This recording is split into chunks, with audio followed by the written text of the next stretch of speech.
Assalamu alaikum, je suis contente de te retrouver pour une nouvelle vidéo dans laquelle tu pourras te rendre compte à quel point on est monté d'un cran en Shingazija.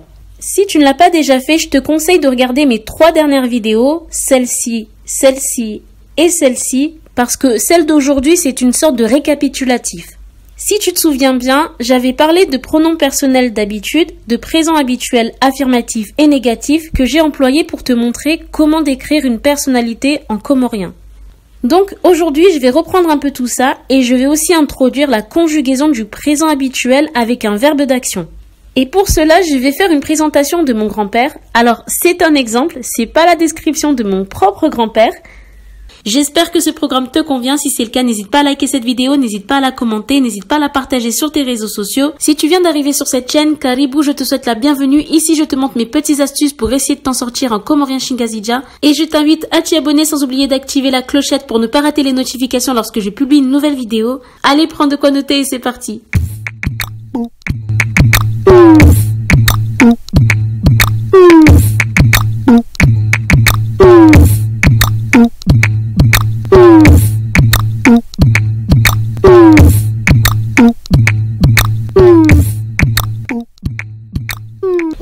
Coco. Woyi mbaya hangu ho upande wa mzaza hangu. Woyi, celui-ci, mbaya, la contraction de mbaye wa qui signifie grand-père de, hangu, à moi. Ho upande, ho, de, par, upande, côté, wa, de, mzaza, c'est la contraction de mzaze wa qui signifie maman de, hangu, à moi. Du coup, le sens de la phrase, c'est « Celui-ci est mon grand-père maternel ». Mbaya hangu yemfubi. Mon grand-père est petit. Mbaya hangu, mon grand-père. Ye, pronom personnel d'habitude à la 3e personne du singulier. Lui, mfuvi, petit de taille. Ye kana ni lezinji. Ye, lui, kana. Le verbe avoir ou kayana, conjugué à la 3e personne du singulier, au présent habituel négatif. Ce qui signifie que lui n'a pas de manière habituelle. Ni les cheveux au pluriel, zinji, beaucoup, qui s'accorde avec ni les. Du coup, le sens de la phrase est il a peu de cheveux. Yetim kudu.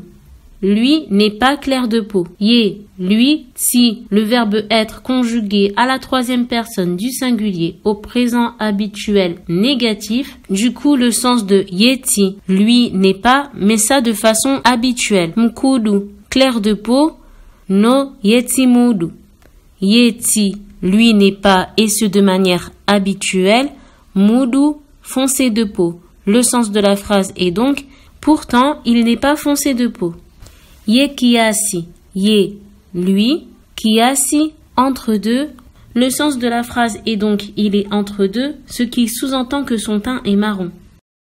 Mbaya hangu mrumduhazi. Mbaya hangu, mon grand-père, mrumduhazi, ça a le sens de personne adulte, personne âgée, vieux. Du coup, le sens de la phrase, mon grand-père est une personne âgée. Ye kashindi. Ici, on a conjugué le verbe ushinda, pouvoir, à la 3e personne du singulier, au présent habituel négatif, ce qui donne le sens de habituellement, il ne peut pas. En gros, il n'en peut plus. Yekananvu. Là, on a conjugué le verbe ukayana, avoir, à la 3e personne du singulier, au présent habituel négatif, ce qui donne le sens de habituellement, il n'a pas. On vous force, et donc le sens de la phrase est il n'a pas de force.